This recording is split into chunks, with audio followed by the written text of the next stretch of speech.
మొన్న అన్లోడ్ చేసిన లారీతో పాటు ఈ లారీ కూడా రావాల్సింది, కానీ ఇది ఈరోజు వచ్చింది. ఈరోజు కూడా సక్సెస్ఫుల్గా అన్లోడింగ్ అయితే అయిపోయింది. ఇందులో ఒక 2 మిషన్లు అయితే కొంచెం హెవీ, మిగతావన్నీ కూడా చిన్న చిన్న బరువులే. వీటిని ఎలా అన్లోడ్ చేసామో చూడండి. ఇవి కూడా సేమ్ ప్రాసెస్సే, కాకపోతే ఈరోజు లక్కీగా వర్షం పడలేదు, కొంచెం సులువైంది పని. చిన్న ఐటమ్స్ అన్నీ కూడా ముందు దించేసుకొని తర్వాత పెద్దవన్నీ కూడా లోపల పెట్టుకున్నాం. ఈ రోజుతో ఇక మెటీరియల్ అన్నీ కూడా వచ్చేసినట్లే, ఇంకే మెటీరియల్ పెండింగ్ లేదు.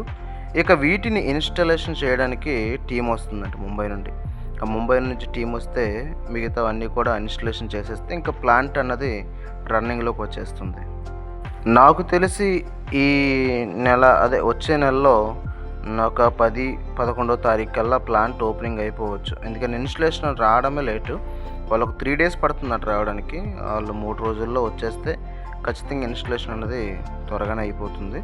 అది అయిపోయిన వెంటనే ఇంకా ప్లాంట్ రన్నింగ్లోకి వచ్చేస్తుంది. మొన్న వచ్చిన క్రైన్ డ్రైవరు ఈయన ఒకటి కాదు, వేరు.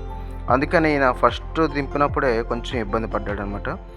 మొదట్లో మొన్న లారీకి దింపినప్పుడు అతను వచ్చాడు, కొంచెం ఎక్స్పీరియన్స్డ్, అంటే ఓన్ బండి ఆయన. ఇది కూడా ఆల బండే, కాకపోతే డ్రైవర్ అనమాట ఇతను కొంచెం ఇబ్బంది పడ్డాడు లోపలికి సెల్లార్లోకి పెట్టడానికి. కానీ ఆయన అయితే చాలా స్పీడ్గా చేసాడు వర్క్. ఈయన కూడా బాగానే చేశాడు, కాకపోతే కొంచెం కంగారు పడ్డాడు, ఎందుకంటే ఓనే డ్రైవరే కాబట్టి కొంచెం ఇబ్బంది పడ్డాడు అన్నమాట ఈయన. ఆల్రెడీ మనం మొదటి లారీని అన్లోడ్ చేసాం కాబట్టి, అంటే దింపిన మిషన్లు అన్నిటిని లోపల పట్టుకెళ్ళాం కాబట్టి కొంచెం ఎక్స్పీరియన్స్ ఉంది కాబట్టి ముందుగానే ఈ మిషన్ రాకముందే మనం సిద్ధంగా ఉన్నాం.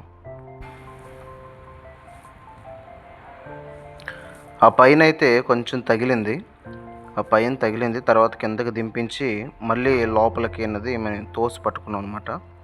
అలాగే రెండోది కూడా కొంచెం వెయిట్ ఉంది. ఈ 2 మిషన్లు పెద్దవి. ఈ 2 చిన్న ఐటమ్స్ పట్టలేదని ఆ పెద్ద లారీలో కాకుండా మళ్ళీ సపరేట్గా ఇది వచ్చిందనమాట. మిగిలినవన్నీ కూడా చిన్న ఐటమ్సే, ఈ 2 మాత్రమే పెద్దవి, ఇంకేమీ లేవు, అన్నీ చిన్న ఐటమ్సే. మేమైతే ఎదురు చూస్తున్నాం, ఎప్పుడెప్పుడు ప్లాంట్ ఓపెన్ అవుతుందా, ఎప్పుడెప్పుడు మేము వర్క్ స్టార్ట్ చేస్తామని చెప్పి మేము కూడా ఎదురు చూస్తున్నాం అనమాట. బండి కూడా నర్సీపట్నంలో ఇచ్చాం కదా, అక్కడ నర్సీపట్నంలో ఇచ్చినప్పుడు వీడియో చేశాను, మీరు ఎంతమంది చూస్తారో కానీ ఆ వీడియోలో స్పష్టంగా తెలియజేశాను అనమాట. కానీ ఆయన ఏం చెప్పాడంటే, స్టార్టింగ్లో బండి పట్టుకెళ్ళక ముందు జియోతో మొత్తం బాడీ అంతా కవర్ చేస్తామని చెప్పేసి అన్నాడు. కానీ అక్కడికి వెళ్ళిన తర్వాత బండి పెట్టిన తర్వాత ఆయన చెప్పిన మాట ఏంటంటే, ఎంఎస్ఏ వాడతాం, జియో వాడడం, అన్నిటికీ జియో వాడడం, కొన్నిటికే వాడతాం అని చెప్పేసి మాట మార్చాడు.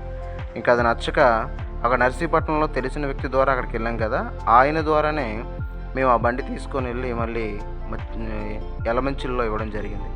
ఎలమంచిలో 62,000కి బాడీ కడుతున్నారంట, అది కూడా జియోతోనే.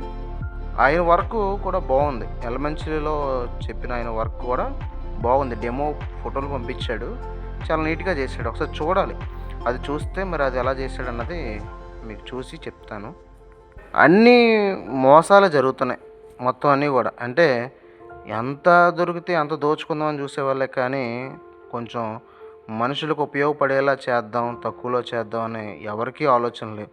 రేట్లు పెరిగాయి కాదనట్లేదు, కానీ దానికి తగ్గట్టుగానే తీసుకోవాలి. కానీ మరీ భారీ రేట్లు చెప్పేసి మాట ముందు ఒకసారి అన్నీ అయిపోయిన తర్వాత ఇంకొక మాట మాట్లాడడం అనేది కరెక్ట్ కాదు. మొత్తం అన్నీ కూడా సక్సెస్ఫుల్గా మొత్తం మిషన్లన్నీ దింపేయడం జరిగింది. ఇంకా రానున్న వీడియోల్లో ప్లాంట్ ఇన్స్టలేషన్ కానీ మొత్తం అన్నీ క్లియర్గా వీడియో తీసి పెడతాను. మన పేజీని ఫాలో చేసి సబ్స్క్రైబ్ చేసుకోండి.